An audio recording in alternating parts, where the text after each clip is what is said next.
నమస్తే welcome to డీనిస్ ముందుగా headlines. రాష్ట్రంలో శాంతి భద్రతల పరిరక్షణ తనకు అత్యంత ప్రధానమైనటువంటి అంశమన్న ముఖ్యమంత్రి Nara Chandrababu Naidu. Law and order బాగుంటేనే పెట్టుబడులు వచ్చి రాష్ట్ర గ్రోత్ రేట్ పెరుగుతుందని వెల్లడి.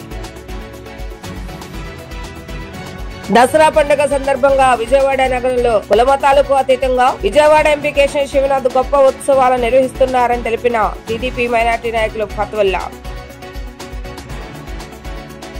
విజయవాడలో డయేరియా బాధితులకు చికిత్స అందజేయటంలో ప్రభుత్వం పూర్తిగా వైఫల్యమైందన్న మేయర్ రాయన భాగ్యలక్ష్మి. డయేరియా వ్యాప్తి నివారణకు తీసుకున్న చర్యలేవి కనబడటం లేదని మండిపాటు. రాష్ట్రంలో శాంతి భద్రతల పరిరక్షణ తనకు అత్యంత ప్రధానమైనటువంటి అంశమని, ఈ విషయంలో రాజకీయ నీతి లేదని ముఖ్యమంత్రి నారా చంద్రబాబు నాయుడు అన్నారు. లా అండ్ ఆర్డర్ బాగుంటేనే పెట్టుబడులు వచ్చి రాష్ట్ర గ్రోత్ రేట్ పెరుగుతుందని అన్నారు. ఉమ్మడి రాష్ట్ర ముఖ్యమంత్రిగా ఉన్న సమయంలో ఇదే నా విధానమని సీఎం చంద్రబాబు నాయుడు అన్నారు. జిల్లాల ఎస్పీల బదిలీల నేపథ్యంలో వారితో సీఎం చంద్రబాబు నాయుడు సమావేశాన్ని నిర్వహించారు. శాంతి భద్రతలతో సహా పలు అంశాలపై ఎస్పీలకు దిశానిర్దేశం చేశారు. కొందరు ఎస్పీలు నేరుగా సమావేశానికి హాజరు కాగా మరికొంతమంది జిల్లా ఎస్పీలు వీడియో కాన్ఫరెన్స్ ద్వారా సమావేశంలో పాల్గొన్నారు. ఈ సందర్భంగా సీఎం చంద్రబాబు నాయుడు మాట్లాడుతూ రాజకీయ ముసుగులో నేరాలను ఉపేక్షించకండి. నేరాల తీరు మారింది. కొత్త తరహా నేరాలు, కొత్త తరహా నేరస్తులు వచ్చారు. ఈ విషయంలో పోలీసులు కూడా అప్డేట్ కావాలి. అప్పుడే శాంతి భద్రతలను పటిష్టంగా కొనసాగించగలమని సీఎం చంద్రబాబు నాయుడు అన్నారు. దసరా పండుగ సందర్భంగా విజయవాడ నగరంలో కులమతాలకు అతీతంగా విజయవాడ ఎంపీ కేశవ శివనాథ్ గొప్ప ఉత్సవాలను నిర్వహిస్తున్నారని టీడీపీ మైనార్టీ నాయకులు పతోల్లా తెలిపారు. విజయవాడ ప్రపంచ నలుమూలల తెలియజేయాలన్న గొప్ప సంకల్పం. ఇటువంటి కార్యక్రమాన్ని చేపడితే దానిపై అసత్య ప్రచారాలు వైసీపీ నాయకులు దేవినేని అవినాష్ చేయడం సరికాదన్నారు. ఉత్సవాలను అడ్డుకుంటాం అనటం హాస్యాస్పదమని అన్నారు. వైఎస్ఆర్సీపీ పార్టీ కలిసి అందరూ వచ్చినా కూడా ఈ ఉత్సవాన్ని అడ్డుకోలేరని అన్నారు. ప్రజల సహకారంతో ఏర్పాటు చేస్తున్న ఉత్సవాలు ఆపడం ఎవరి తరం కాదని తెలిపారు. కేవలం జగన్మోహన్ రెడ్డి మెప్పు పొందటానికి ఇటువంటి ఆరోపణలు చేస్తున్నారని విమర్శించారు. దసరా పండుగ సందర్భంగా విజయవాడలో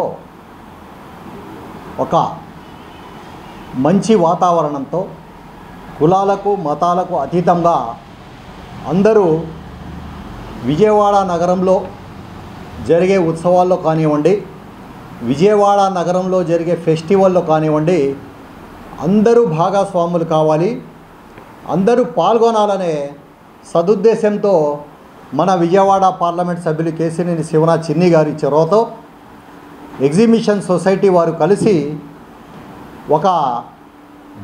ఒక మంచి ఎగ్జిబిషన్ విజయవాడ ఉత్సవ్ అని ఏర్పాటు చేయడం జరిగింది. దీనిని ఇక్కడ వైసీపీ నాయకుడు కేవలం జగన్మోహన్ రెడ్డి మెప్పు పొందుటకు దేవినేని అవినాష్ ఈ ఉత్సవాన్ని అడ్డుకుంటామని ఆయన ఛాలెంజ్ చేస్తున్నాడు. మేము ఒకటే చెబుతున్నాం, ఉత్సవాన్ని అడ్డుకునే శక్తి దేవినేని అవినాష్కే కాదు కదా, జగన్మోహన్ రెడ్డికి కూడా లేదు. మొత్తం వైఎస్ఆర్సీపీ పార్టీ కలిసి వచ్చినా కూడా ఈ ఉత్సవాల్ని అడ్డుకోలేరు. ఎందుకంటే ఇది పబ్లిక్ పర్పస్, ప్రజల సహకారంతో ఏర్పాటు చేసిన ఉత్సవాలు. దీంట్లో దేవినేని అవినాష్ మాట్లాడుతూ ఆయన ఏమంటాడంటే, దేవాదాయ శాఖకు చెందిన భూముల్లో ఈ ఉత్సవాలు ఏర్పాటు చేస్తున్నారు, దీన్ని కబ్జా చేసుకుంటానికి సంపాదించుకుంటానికి అని మన పార్లమెంట్ సభ్యులు కేశినేని చిన్ని మీద ఆయన అభాండాలు వేస్తున్నాడు. ఇది దేవాదాయ భూమి ఏదైతే ఉందో ఆ భూమిలో కౌలుదారులు రైతులు ఎవరైతే ఉన్నారో వాళ్ళందరి సహకారంతో దేవాదాయ శాఖ పర్మిషన్తోనే ఈ ఉత్సవాలను ఏర్పాటు చేయడం జరిగింది. కానీ కేవలం ఇప్పటి వరకు ఇంతమంది ఎంపీలు విజయవాడలో పనిచేశారు, ఇంతమంది ఎంపీలు గెలిచారు, ఎవరు కూడా ప్రపంచ దృష్టిని, భారతదేశ దృష్టినే కాదు ప్రపంచ దృష్టిని ఆకర్షించే ఉత్సవాలు చేయలేదు. ఇటువంటి ఉత్సవాలు చేస్తే తెలుగుదేశం పార్టీకి పేరు వస్తుంది, ముఖ్యమంత్రి గారికి. విజయవాడలో డయేరియా బాధితులకు చికిత్స అందజేయడంలో ప్రభుత్వం పూర్తిగా విఫలమైందని మేయర్ రాయన భాగ్యలక్ష్మి ఆగ్రహం వ్యక్తం చేస్తారు. మంత్రుల హడావుడి పర్యటనలే తప్ప డయేరియా వ్యాప్తి నివారణకు తీసుకున్న చర్యలు ఏవి కనబడటం లేదని మండిపడ్డారు. వచ్చింది అన్న దీని మీద ఎవరైనా ఒక బృందం రావటం గాని సందర్శించడం గాని ఇంతవరకు జరగల.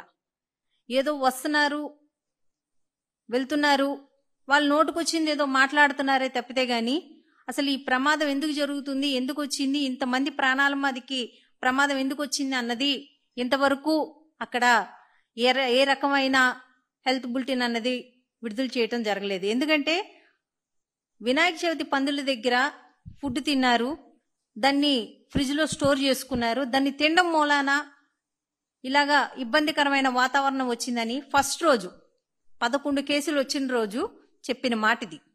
కానీ సాయంత్రానికే 100 మంది పేషెంట్లకు చేరింది పరిస్థితి. అప్పటికైనా వీళ్ళు సరైన ప్రజలకి అవగాహన కల్పించడం కానీ, లేకపోతే డోర్ టు డోరు అక్కడ సర్వే చేయించడం కానీ, లేకపోతే అక్కడ అంబులెన్స్లు అరేంజ్ చేయటం కానీ, హెల్త్ శిబిరం అన్నది ఒక స్కూల్లో పెట్టారు, 2 గదులు ఏర్పాటు చేశారు. చుట్టుపక్కల ఉన్న యూపీహెచ్సి సెంటర్స్ నుంచి మెడిసిన్స్ తెప్పించినారు. అవి ఏంటంటే కాలం చెల్లిన మెడిసిన్లు, అవన్నీ టైం దాటిపోయిన మెడిసిన్లు తీసుకొచ్చి అవి ఎవరో ఒక పేషెంట్ చూసి దీని మీద డేటు ఎక్స్పైర్ అయింది కదా అని ఒక పేషెంట్ చెప్పిన వరకు అక్కడ చూసుకునే పరిస్థితి లేదు. ఆ రకంగా ఈరోజు విజయవాడ నగరంలోన ఈ రకంగా అక్కడ శిబిరాల దగ్గర కూడా పేషెంట్లు చూసుకునేంత వరకు కూడా అక్కడ ఉన్న హెల్త్ సెక్షను ఆ డేట్లను కూడా చూసుకోలేని పరిస్థితుల్లో ఉన్నారు. 244 మంది ఈరోజు అధికారికంగా డయేరియా బారిన పడ్డారు అని అంటే ప్రభుత్వ పాలన ఎలా ఉన్నది అన్నది మనందరికీ అర్థమవుతుంది. ఇక్కడ ఇంత ఇబ్బంది కడుగుతుంటే చుట్టుపక్కల ఉన్న అక్కడ ఉన్న షాప్స్ కానీ, చిన్న చిన్న షాపులు, చిన్న చిన్న హోటల్స్, చిన్న చిన్న చికెన్ సెంటర్లు ఇవన్నీ మూపిచ్చినారు. కానీ మద్యం షాపులు యథేచ్ఛగా అర్ధరాత్రి వరకు అక్కడ కొనసాగుతున్నాయి. వీళ్ళకి ప్రజల ఆరోగ్యం మీద ఉన్న ఆసక్తి కన్నా వీళ్ళు జోబులు నింపుకొని వీళ్ళ ఆదాయం మీద ఉన్న ఆసక్తి ఎక్కువగా ఉంది. అక్కడ అన్ని షాపులు మూయించిన వారు మద్యం షాపులు తెరిచి ఉంచడం ఏంటి? అక్కడ నిన్న అప్పలరాజు గారు, మంత్రి గారు, మాజీ మంత్రి గారు వచ్చినారు. అప్పలరాజు గారు, నేను, విష్ణు గారు మేము అక్కడికి వెళ్తే అక్కడ కొంతమంది మహిళలు వచ్చి, అమ్మా మద్యం షాపులు మూయించండి అమ్మా, మా ఊళ్ళకి పని పాటు లేకుండా అందరూ అక్కడికి వెళ్ళిపోతున్నారు, మగవాళ్ళందరూ అక్కడికి వెళ్ళిపోతున్నారు, ఇళ్లలో రూపాయి ఉండకుండా తీసుకుపోయి అక్కడ మద్యం తాగుతున్నారమ్మా, మద్యం షాపులు మూయించండి అమ్మా అని గొగ్గోలు పెడుతున్నారు ఆడవాళ్ళు.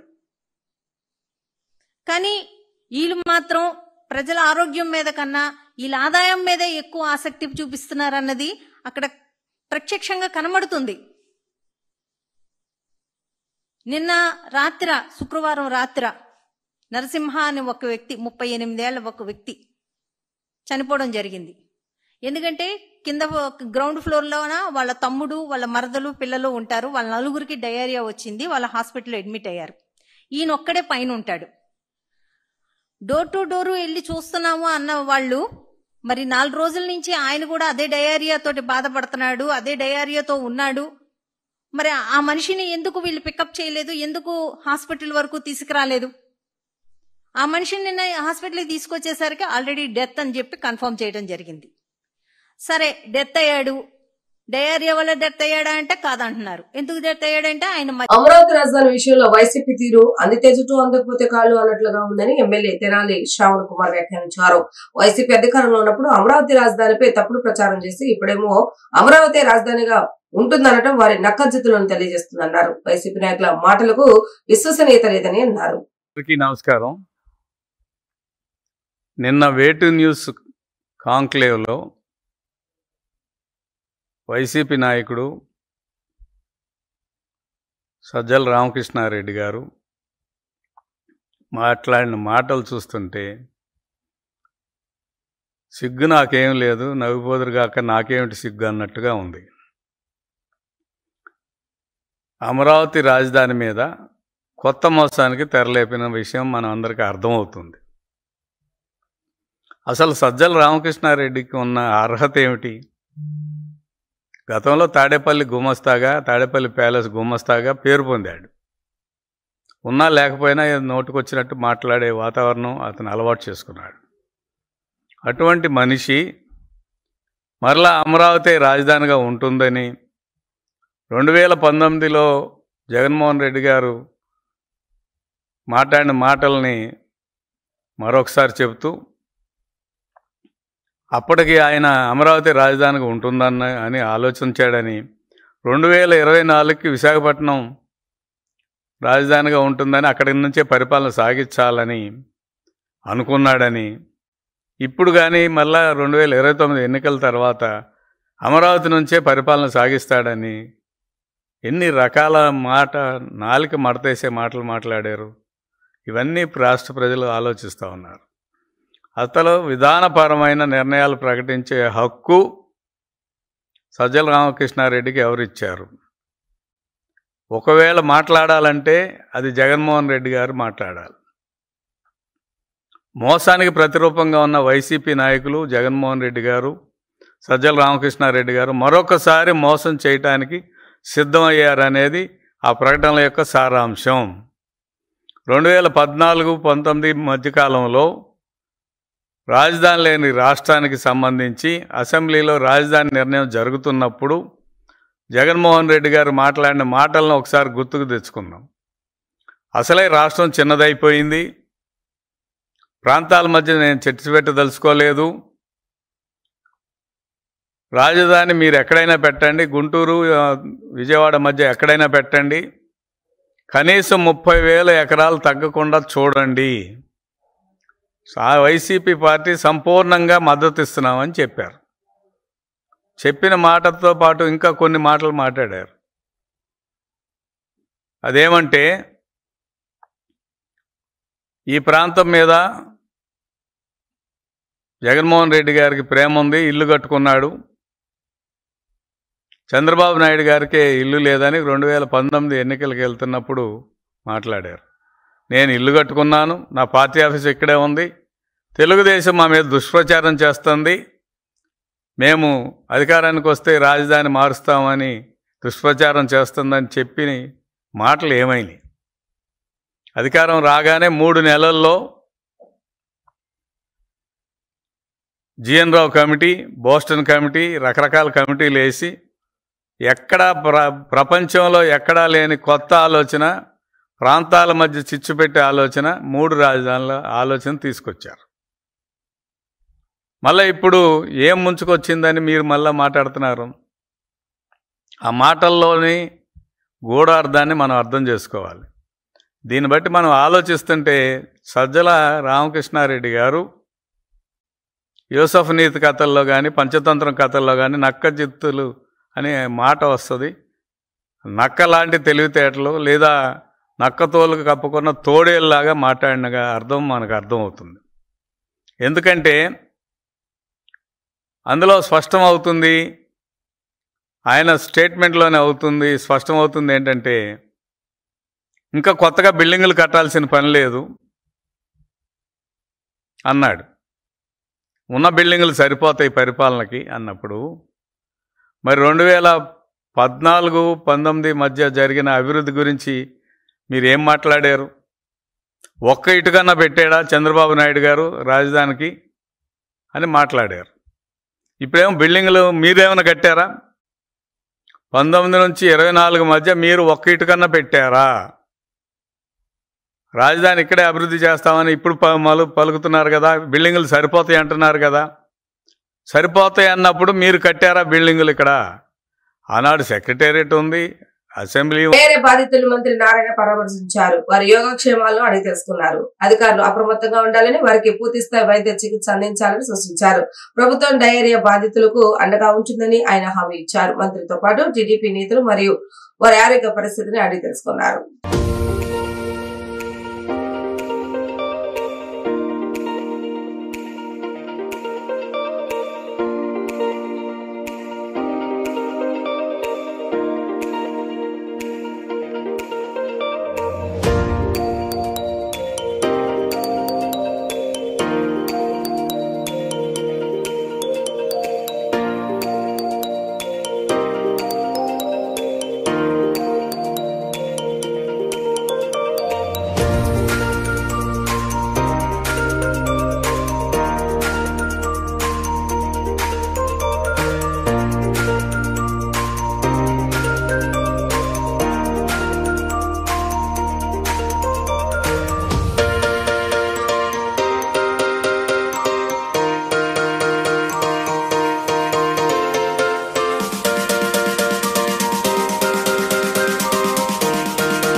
డయారియా కేసులు వస్తున్నాయో దానికి సంబంధించి అటు హెల్త్ డిపార్ట్మెంటు, మున్సిపల్ డిపార్ట్మెంటు అన్ని రకాల కేర్ తీసుకుంటున్నారు. హెల్త్ డిపార్ట్మెంట్ అయితే ఇప్పటికప్పుడు యాక్చువల్గా వచ్చిన ప్రతి కేసుని ఇమ్మీడియట్గా టేకప్ చేసి వాళ్ళకి ఇవ్వాల్సిన ఫ్లూయిడ్స్ అవన్నీ ఇస్తూ ట్రీట్ చేస్తున్నారు. ఇంతవరకు ఎవరు కూడా ఒక డెత్ కానీ అటువంటి ఏమీ జరగలేదు. అట్లాంటి పుకారు నమ్మద్దు.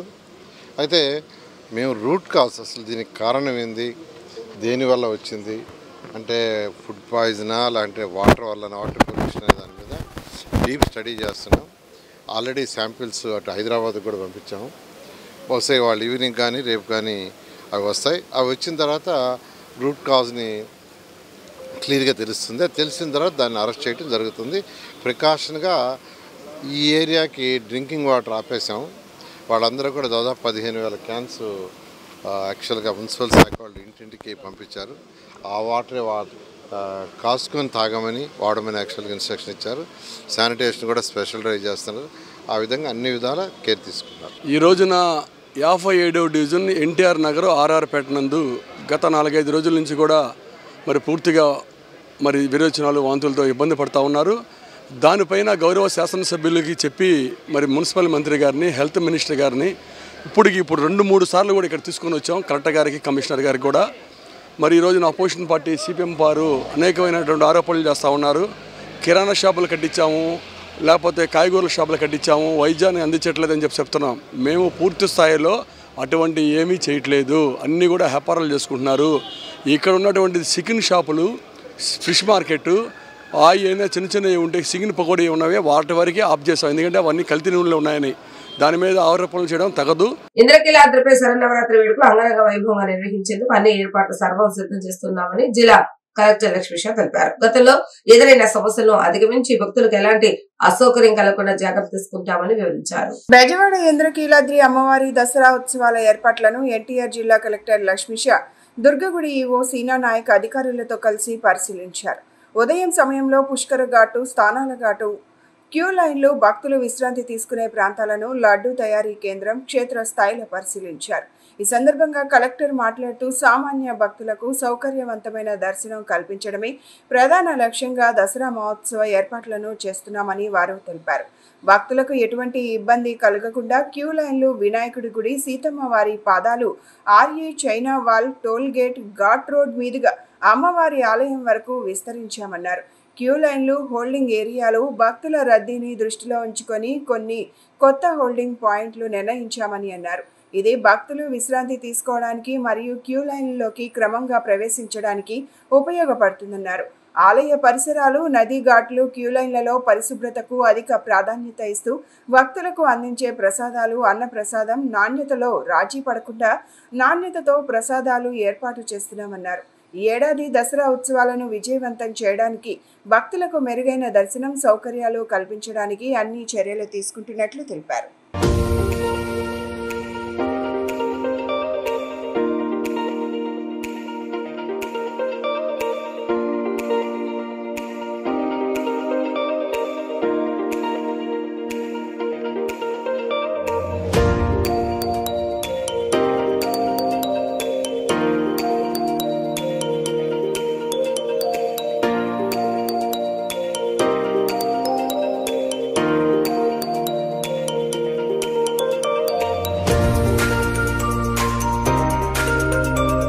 కేంద్ర ప్రభుత్వం వెనుకబడిన ప్రాంతాలపై ప్రత్యేక దృష్టి పెట్టాలని, పెండింగ్ ప్రాజెక్టులు పూర్తి చేయాలని, పరిశ్రమల ఏర్పాటుకు ప్రోత్సహించాలని కోరారు. రాయలసీమ, ఉత్తరాంధ్ర ప్రాంతాల్లో అనేక వనరులు ఉన్న పరిశ్రమల స్థాపనకు ప్రభుత్వం ప్రోత్సహించడం లేదని రెవల్యూషనరీ స్టూడెంట్స్ యూనియన్ రాష్ట్ర అధ్యక్షుడు రవిశంకర్ రెడ్డి చెప్పారు. ఈ ప్రాంత యువతకు ఉపాధి కల్పించకపోతే ఉపాధి కోసం ప్రతి ఏటా ఇతర దేశాలకు వెళ్లే వారి సంఖ్య పెరిగిపోతుందని అన్నారు. వెనుకబడిన ప్రాంతాలపై ఇంకా ఎన్నేళ్లు ఈ వివక్ష అని ప్రశ్నించారు. కేంద్ర ప్రభుత్వం వెనుకబడిన ప్రాంతాలపై దృష్టి సారించి నిధులు కేటాయించాలని డిమాండ్ చేశారు. రెవల్యూషనరీ స్టూడెంట్స్ యూనియన్ RSU రాష్ట్ర 10వ మహాసభలు విజయవాడ గాంధీనగర్లోని ఏపీ NGO హోంలో నిర్వహించారు. సభలో రెవల్యూషనరీ స్టూడెంట్స్ యూనియన్ రాష్ట్ర అధ్యక్షుడు రవిశంకర్ రెడ్డి మాట్లాడుతూ, గత 5 సంవత్సరాలు రాజధాని విధ్వంసం ఎలా జరిగిందో చూశామని, రాజధానికి ఒక రూపు రావాలంటే వేల కోట్ల రూపాయలు అవసరమని అన్నారు. కేంద్ర ప్రభుత్వం ద్వారా రాజధాని అభివృద్ధి కోసం నిధులు తీసుకురావడానికి కేంద్ర మంత్రులు, కూటమిలోని ఎంపీలు, రాష్ట్ర ప్రభుత్వ పెద్దలు కేంద్రంపై ఒత్తిడి తీసుకురావాలని కోరారు. ఒత్తిడి తీసుకురావడం ద్వారానే రాజధానికి నిధులు వస్తాయని, వేగంగా అభివృద్ధి చెందుతుందని, ఐటీ పరిశ్రమలు వస్తాయని, యువతకు ఉపాధి లభిస్తుందన్నారు. కేంద్ర ప్రభుత్వం భాగస్వామ్యం ఉంటేనే రాష్ట్రం అభివృద్ధి చెందుతుందని అన్నారు. వెనుకబడిన ప్రాంతాల అభివృద్ధి వేదిక రాష్ట్ర అధ్యక్షుడు నారాయణ మాట్లాడుతూ రాష్ట్రంలో విద్యార్థి ఉద్యమాలు బలహీనపడ్డాయని చెప్పారు. ఒకప్పుడు విద్యార్థి ఉద్యమాలు అన్నా, విద్యార్థి సంఘాలు అన్నా ప్రభుత్వాలు గడగడలాడేవని అన్నారు. ఇటువంటి నేపథ్యంలో రెవల్యూషనరీ స్టూడెంట్స్ యూనియన్ ఏ రాజకీయ పార్టీకి అనుబంధం కాకుండా విద్యార్థులు ప్రజల ప్రయోజనాలే ప్రధాన అంశంగా పనిచేయడానికి ముందుకు రావడం అభినందనీయమన్నారు. ఈ విద్యార్థి సంఘం బలపడుతుందని తాను ఆశిస్తున్నట్లు తెలిపారు. విజయవాడ కేంద్రంగా రెవల్యూషనరీ స్టూడెంట్స్ యూనియన్ 10వ రాష్ట్ర మహాసభలు నిర్వహించుకుంటా ఉన్నాము. నిన్నటి రోజు అంటే 12వ తేదీన SRR కళాశాల ప్రాంగణంలో విద్యార్థుల బహిరంగ సభ నిర్వహించుకోవడం జరిగింది. 17వ తేదీ ఈరోజు రాష్ట్ర వ్యాప్తంగా ఉన్నటువంటి రెవల్యూషనరీ స్టూడెంట్స్ యూనియన్ ప్రతినిధులతో ఈరోజు ఏపీ ఎన్జీ హోంలో ప్రతినిధుల సభ నిర్వహించుకుంటా ఉన్నాము. రెవల్యూషనరీ స్టూడెంట్స్ యూనియను ఒక స్వచ్ఛంద విద్యార్థి సంఘము, ఏ రాజకీయ పార్టీకి సంబంధించినది కాదు.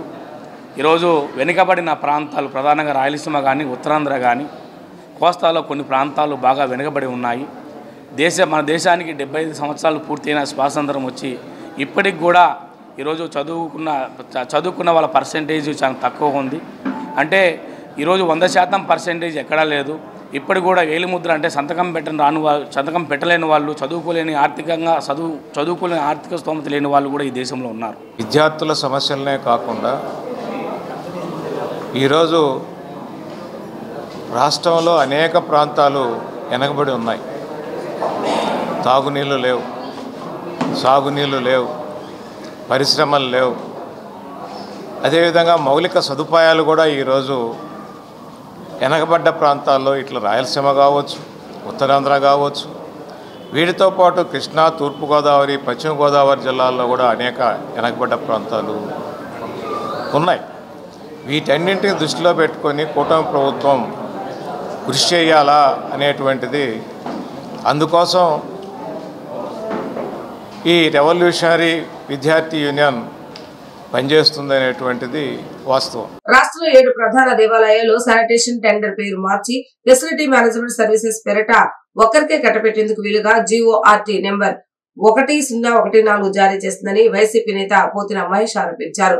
శ్రీకాళహస్తి, శ్రీశైలం, కాణిపాకం, విజయవాడ కనకదుర్గమ్మ ఆలయం, ద్వారకా, తిరుమల, అన్నవరం, సింహాచలం ఆలయాల్లో శానిటేషన్ టెండర్ ని తిరుపతికి చెందిన భాస్కర్ నాయుడు అనే వ్యక్తికి కట్టబెట్టిందని తెలిపారు. గతంలో ఈ 7 ఆలయాలకు శానిటేషన్ ఖర్చు 2 ఏళ్లకు 50 కోట్ల లోపే ఉండేదని, ఇప్పుడు ఏకంగా 100 కోట్లకు కట్టబెడుతూ శానిటేషన్ టెండర్లు కేటాయిస్తూ జీవో ఇచ్చారని ఆరోపించారు. గతంలో ఉన్న కాంట్రాక్టర్లు శానిటేషన్ పనులు సరిగా చేయడం లేదని, జీతాలు, PFలు, ESIలు సరిగా ఇవ్వడం లేదని, డ్రెస్ కోడ్ పాటించడం లేదని సాకు చూపించి భాస్కర్ నాయుడికి టెండర్లు కట్టబెట్టేశారని ఆరోపించారు. నిబంధనలకు విరుద్ధంగా తీసుకొచ్చిన ఈ టెండర్ను తక్షణమే రద్దు చేయాలని డిమాండ్ చేశారు. రాష్ట్రంలో 7 ప్రధాన దేవాలయాల్లో ఉండేటువంటి శానిటేషన్ టెండర్ని పేరు మార్చి ఫెసిలిటీ మేనేజ్మెంట్ సర్వీసెస్ పేరుతో ఒకే కాంట్రాక్టర్కి అప్పుచెప్పి సదర్ కాంట్రాక్టర్కి అందజేసినందుకు 50 కోట్ల రూపాయల దేవాదాయ ధర్మాదాయ శాఖ సొమ్ముని, దేవుడి సొమ్ముని దోచుకోవడానికి కూటమి ప్రభుత్వం జీవో నెంబర్ 1014 జారీ చేసింది. 1014 జారీ చేసింది. ఇందులో ప్రధానంగా ఇప్పటి వరకు 7 ప్రధాన దేవాలయాల్లో శ్రీశైలం, కాళహస్తి, కాణిపాకం, అమ్మవారి ఆలయం, ద్వారకా, తిరుమల, సింహాచలం, అన్నవరం ఈ 7 ప్రధాన దేవాలయాల్లో శానిటేషన్ టెండర్లని 7 కాంట్రాక్టర్లు నిర్వహిస్తూ ఉన్నారు. వీరందరికీ ఈ 7 దేవాలయాలు 2 సంవత్సరాలకి చెల్లిస్తున్నది 50 కోట్ల రూపాయలు మాత్రమే. 50 కోట్ల రూపాయలు మాత్రమే. కానీ ఈ 7 ప్రధాన దేవాలయాల్లో శానిటేషన్ టెండర్స్ మొత్తాన్ని రద్దు చేసి దేవాదాయ ధర్మాదాయ శాఖలో లేని కొత్త నిబంధన, దేవాదాయ ధర్మాదాయ శాఖ చరిత్రలోనే లేని కొత్త నిబంధన ఫెసిలిటీ మేనేజ్మెంట్ సర్వీసెస్ పేరుతో ఒక జీవోని జారీ చేసి 100 కోట్ల రూపాయలు కట్టబెడతా ఉన్నారు. ఒకటేమో కొత్త నిబంధన పెట్టారు ఫెసిలిటీ మేనేజ్మెంట్ సర్వీసెస్ అని. పోనీ ఏమైనా తక్కువకి ఇచ్చారా? 2 సంవత్సరాల్లో 7 దేవాలయాల్లో అవుతున్న ఖర్చు 50 కోట్ల లోపు మాత్రమే. ఏమన్నా ఈ ఫెసిలిటీ మేనేజ్మెంట్ సర్వీసెస్కి ఇచ్చినందుకు ఏమో తక్కువ డబ్బులు ఖర్చు అవుతున్నాయా? తక్కువ ఇవ్వకుండా అదనంగా 50 కోట్ల రూపాయలు లబ్ధి చేకూర్చేలాగా జీవో జారీ చేశారు. ఆపరేషన్ బుడమేరుపై రాష్ట్ర ప్రభుత్వం నిర్లక్ష్యం చేస్తుందని సిపిఐ జిల్లా కార్యదర్శి దూనేపూడి శంకర్, నగర కార్యదర్శి జి కోటేశ్వరరావులు ఆరోపణలు చేశారు. నేటి వరకు ఆపరేషన్ బుడమేరు విషయంలో కార్యాచరణ రూపొందించిన దాఖలు కనిపించడం లేదని అన్నారు. నగర దుఃఖదాయిని బుడమేరు ఆపరేషన్ పనులను త్వరితగతిన ప్రారంభించాలని ప్రభుత్వాన్ని వారు డిమాండ్ చేశారు. శనివారం హనుమాన్పేటలో సిపిఐ కార్యాలయం దాసరి భవన్లో ఎన్టీఆర్ జిల్లా కార్యదర్శి దోనేపూడి శంకర్ ఆధ్వర్యంలో మీడియా సమావేశం జరిగింది. ఈ సమావేశంలో దోనేపూడి శంకర్తో పాటు నగర కార్యదర్శి జి కోటేశ్వరరావు తదితరులు పాల్గొన్నారు. ఈ సందర్భంగా వారు మాట్లాడుతూ బుడమేరు ఆపరేషన్ విషయంలో రాష్ట్ర ప్రభుత్వం నిర్లక్ష్య ధోరణి అవలంబిస్తుందన్నారు. రాష్ట్రంలోని పెండింగ్ ప్రాజెక్టులకు 9,000 కోట్లు కేటాయించిన ప్రభుత్వం ఆపరేషన్ బుడమేరుకు కనీస నిధులు ఇవ్వలేదన్నారు. వర్షాలు పడితే చాలు నగర ప్రజలు బుడమేరు విషయమై భయాందోళనలకు చెందుతున్నారన్నారు. ప్రభుత్వం వెంటనే ఆపరేషన్ బుడమేరుకు నిధులు కేటాయించి బుడమేరు ఆధునికీకరణ పనులు చేపట్టాలని ప్రభుత్వాన్ని డిమాండ్ చేశారు. 60 లక్షల మంది ప్రజల సమస్య బుడమేరు సమస్య. ఆపరేషన్ బుడమేరుని అమలు చేస్తామని చెప్పినటువంటి రాష్ట్ర ముఖ్యమంత్రి ఈనాటి వరకు కూడా బుడమేరు సమస్య పైన కనీసమైనటువంటి కార్యాచరణ రూపొందినటువంటి పరిస్థితి లేదు. నిన్న జలవనరుల శాఖ సమావేశంలో 9,000 కోట్ల రూపాయలు రాష్ట్రంలో ఉన్నటువంటి నీటి పారుదల ప్రాజెక్ట్స్కి, పెండింగ్ ప్రాజెక్ట్స్కి కేటాయిస్తున్నాము. 9,000 కోట్ల రూపాయలు చకాచకా పనులు సాగుతాయి అని చెప్పేసి రాష్ట్ర ముఖ్యమంత్రి గారు చెప్పారు. అలాగే మరి 3 జిల్లాల సమస్య. విజయవాడ బెదవాడ దుఃఖదాయిని. 32 డివిజన్లు విజయవాడ నగరం మునిగిపోయింది. వేలాది ఎకరాల సాగు భూమి వరద పాలైనటువంటి పరిస్థితి. తిరిగి వాళ్ళ వర్షం వచ్చినా ముంపుకు వచ్చినా కూడా ప్రజలు భీతిల్తున్నటువంటి పరిస్థితి. బుడమేరు ఆధునీకరణకు కనీసం ₹1 కూడా కేటాయింపులు చేయలేదు. ఇది న్యాయమా ముఖ్యమంత్రి గారు? ఇది న్యాయమా నిమ్మల రామానాయుడు గారు అని చెప్పేసి అడుగుతున్నాం. నిమ్మల రామానాయుడు గారు మా దగ్గర డబ్బు లేదని చెప్పేసి చెప్పాడు బుడమేరు ముంపు నివారణ చర్యలు చేపట్టమంటే. మరి వాళ్ళు 9,000 కోట్ల రూపాయలు మీరు కేటాయింపులు చేశామని చెప్తున్నారు. అంటే బుడమేరు సమస్య కాదా? బుడమేరు ముంపు వచ్చి సంవత్సరం అవుతా ఉన్నది. సంవత్సర కాలంలో రాష్ట్ర ప్రభుత్వం శాశ్వత పరిష్కారానికి చర్యలు చేపట్టకపోవటం దురదృష్టకరం. ముఖ్యంగా విజయవాడ నగరం 32 డివిజన్స్, భవానీపురం, విద్యాధరపురం, పాత రాజేశ్వరపేట, కొత్త రాజేశ్వరపేట, అలాగే సింగనగర్, ప్రకాష్ నగర్, కండ్రిక మొత్తం ప్రాంతాలన్నీ కూడా బుడమేరు ముంపుతోటి రోజుల తరబడి మరి ముంపులో జలదిగ్బంధంలో ఉన్నటువంటి ప్రజలు గత సంవత్సరంలో చూశాం. కాబట్టి ఈ ప్రమాదం పరిష్కారానికి ప్రభుత్వం చర్యలు తీసుకునేటటువంటి దశగా నిధులు కేటాయించాలి. ఆ వైపుగా విధులు కూడా నిర్వహించాల్సినటువంటి అవసరం ఉంది. భవానీ ఐలాండ్, వరం పార్క్ వంటి పర్యాటక కేంద్రాలను ప్రైవేటీకరించే ప్రభుత్వ నిర్ణయాన్ని సిపిఎం తీవ్రంగా వ్యతిరేకిస్తుందని సిపిఎం పశ్చిమ నగర కార్యదర్శి ఓ సత్యబాబు అన్నారు. విజయవాడ వంటోలోని మోటరీ హనుమంతరావు శ్రామిక భవనంలో జరిగిన మీడియా సమావేశంలో మాట్లాడారు. ప్రజల ఆస్తులను ప్రైవేట్ వారికి అప్పగించడం లూటీ తప్ప మరేదీ కాదని విమర్శించారు. రాష్ట్ర వ్యాప్తంగా 22 పర్యాటక కేంద్రాలు, 1000 కోట్లకు పైగా విలువైన ఆస్తులను ప్రభుత్వం చౌకగా ప్రైవేట్ వారికి అందజేయడానికి ప్రయత్నిస్తోందని ఆయన ఆరోపించారు. గతంలో అప్పులు తీసుకుని అభివృద్ధి చేసిన ప్రాజెక్టులను ఇప్పుడు నేరుగా కాంట్రాక్టుల రూపంలో అప్పగించడం ప్రజలపై భారమని అన్నారు. అలాగే షా జాహూరి, ముసాఫిర్ ఖానా కాంట్రాక్ట్ ఇచ్చిన కారణంగా పేదల పెళ్లిళ్లకు అదనపు భారం పడుతోందని, వెంటనే దాన్ని రద్దు చేసి ఉచితంగా అందుబాటులో ఉంచాలని డిమాండ్ చేశారు. ప్రజల ఆస్తులను కాపాడకుండా ప్రైవేటీకరణ పేరుతో లూటీ చేసే విధానాలను ప్రభుత్వం నిలిపివేయాలని, లేని పక్షంలో ప్రజా సంఘాలు, రాజకీయ పక్షాలతో కలిసి పెద్ద ఎత్తున ఆందోళనలు చేపడతామని హెచ్చరించారు. అలాగే బరం పార్కు ఇటువంటి ముఖ్యమైన పర్యాటక కేంద్రాలని మరి మెయింటెనెన్స్ BOT పద్ధతుల్లో ప్రైవేట్ పరం చేసేదానికి సిద్ధమైంది. ఈ నెల 15వ తేదీన ఈ టెండర్ని ఫైనల్ చేసే నిర్ణయం కూడా తీసుకోవడం జరిగింది.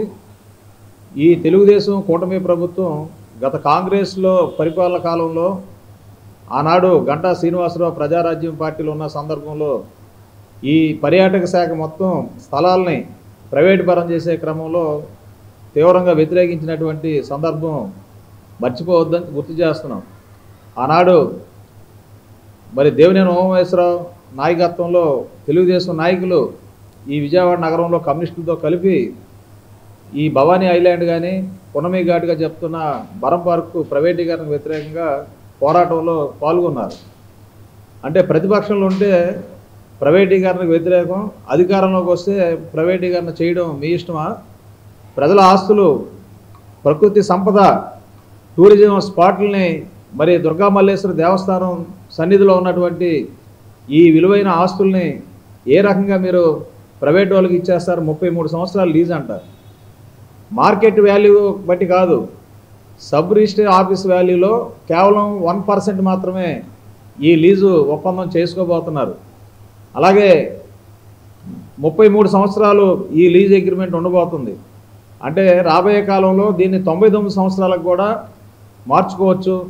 అంటే తరతరాలకు కూడా ఈ లీజ్ అగ్రిమెంట్లని కొనసాగించుకోవచ్చు. భవిష్యత్తులో ఈ టూరిజం స్పాట్లన్నీ కూడా ప్రైవేటు వాళ్ళ చేతుల్లో పెట్టేదానికి కూటమి ప్రభుత్వం సిద్ధం కావడం చాలా సిగ్గుచేటైన విషయం.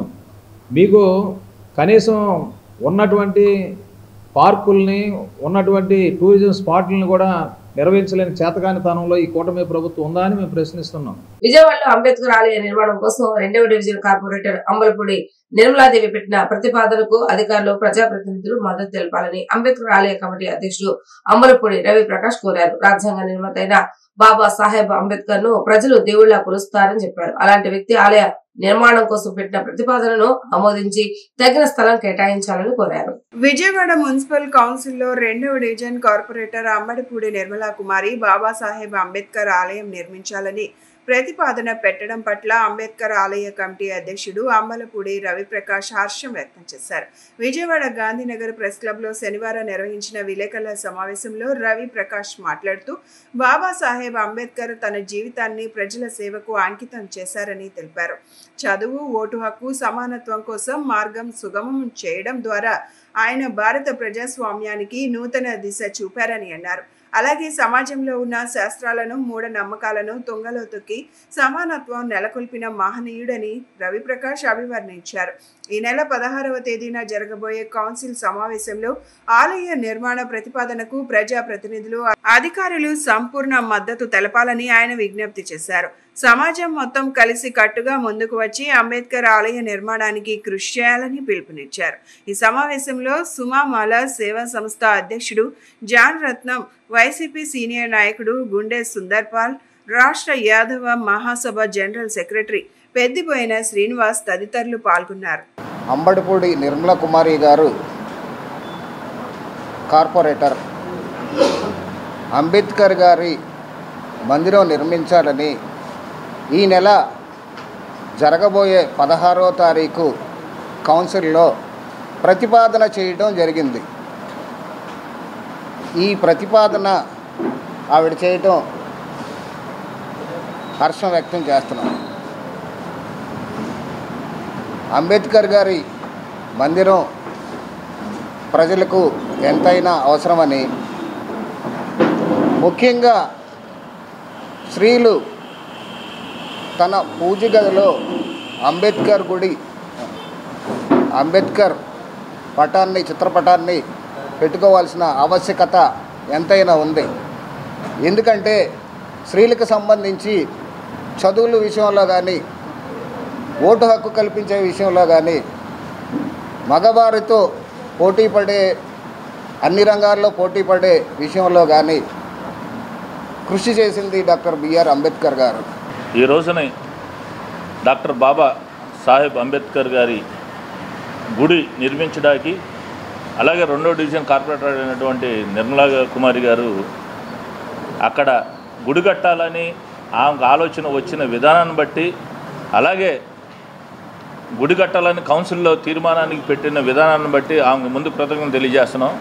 అలాగే విజయవాడలో డాక్టర్ బాబాసాహెబ్ అంబేద్కర్ విగ్రహం పెట్టడం, ప్రతి ఒక్కరి గుండెల్లో డాక్టర్ బాబాసాహెబ్ అంబేద్కర్ దాని గురించి తెలుసుకోవటం కూడా చాలామందికి తెలియదు.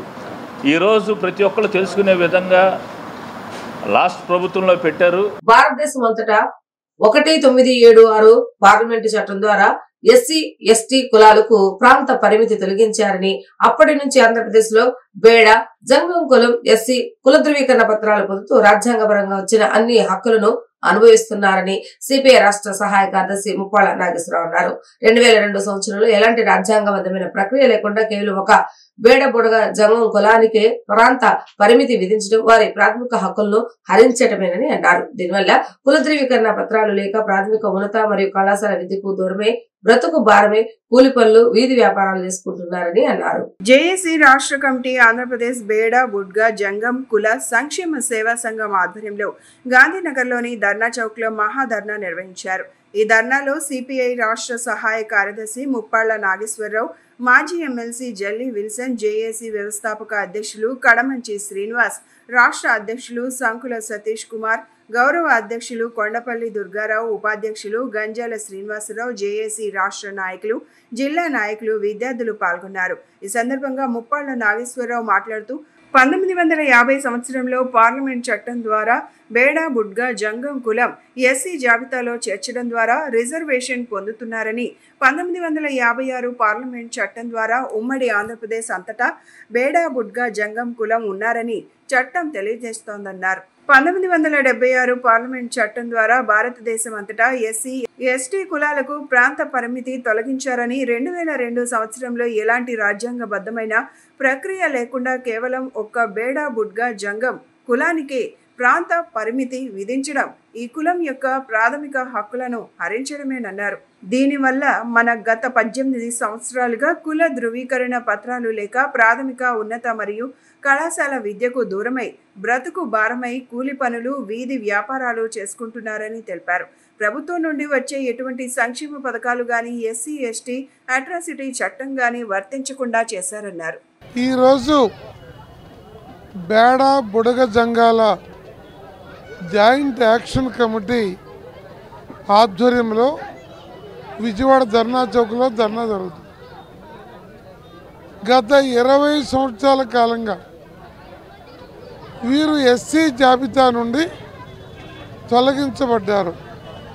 ఆంధ్ర రాష్ట్ర ప్రాంతంలో ఉమ్మడి ఆంధ్రప్రదేశ్లో ఎస్సీలుగా గుర్తింపు పొంది చదువుకోవటానికి క్యాస్ట్ సర్టిఫికేట్ ఎస్సీగా వచ్చేది. అనేక ఆటుపోట్ల నేపథ్యంలో ఆంధ్ర ప్రాంతంలో ఒరిజినల్గా ఉన్న బేడ బుడగ సంఘాలు లేరు అని పార్లమెంటులో చేసిన ఒకనొక చట్టంలో పొరపాటు దొర్లింది. ఆ తర్వాత రాజశేఖర రెడ్డి గారి ప్రభుత్వము, చంద్రబాబు గారి ప్రభుత్వము, ఆ తర్వాత మళ్ళా జగన్మోహన్ రెడ్డి గారి ప్రభుత్వము, మళ్ళా ఇప్పుడు చంద్రబాబు గారి ప్రభుత్వము వచ్చింది. ఈ అన్ని ప్రభుత్వాల్లో కూడా బేడ పొడగ సంఘాలని ఎస్సీ జాబితాలోనే పెట్టాలి అని శాసనసభలో ఏకగ్రీవంగా తీర్మానాలు చేసి ఢిల్లీ ఈ జనాభా లెక్కల కమిషన్కి పంపుతున్నారు. అక్కడ నుండి కొన్ని కొర్రీలు వేసి అది చట్టబద్ధత కాకుండా సమాచారం పంపమని తిరిగి వెనక్కి పంపుతున్నారు. వార్తలు ముగించే ముందు హెడ్లైన్స్ మరొకసారి. రాష్ట్రంలో శాంతి భద్రతల పరిరక్షణ తనకు అత్యంత ప్రధానమైనటువంటి అంశమన్న ముఖ్యమంత్రి Nara Chandrababu Naidu. Law and order బాగుంటేనే పెట్టుబడులు వచ్చి రాష్ట్ర గ్రోత్ రేట్ పెరుగుతుందని వెల్లడి. దసరా పండుగ సందర్భంగా విజయవాడ నగరంలో కుల మతాలకు అతీతంగా విజయవాడ ఎంపీ కేశినేని శివనాథ్ గొప్ప ఉత్సవాలు నిర్వహిస్తున్నారని తెలిపిన టీడీపీ మైనార్టీ నాయకులు ఫత్వల్లా. విజయవాడలో డయేరియా బాధితులకు చికిత్స అందజేయటంలో ప్రభుత్వం పూర్తిగా వైఫల్యమైందన్న మేయర్ రాయన భాగ్యలక్ష్మి. డయేరియా వ్యాప్తి నివారణకు తీసుకున్న చర్యలేవి కనబడటం లేదని మండిపాటు. ఇవి ఈ రోజు వార్తా విశేషాలు. మళ్ళీ 3 ప్రసంగంలో మళ్ళీ కలుద్దాం. అంతవరకు సెలవు. నమస్కారం.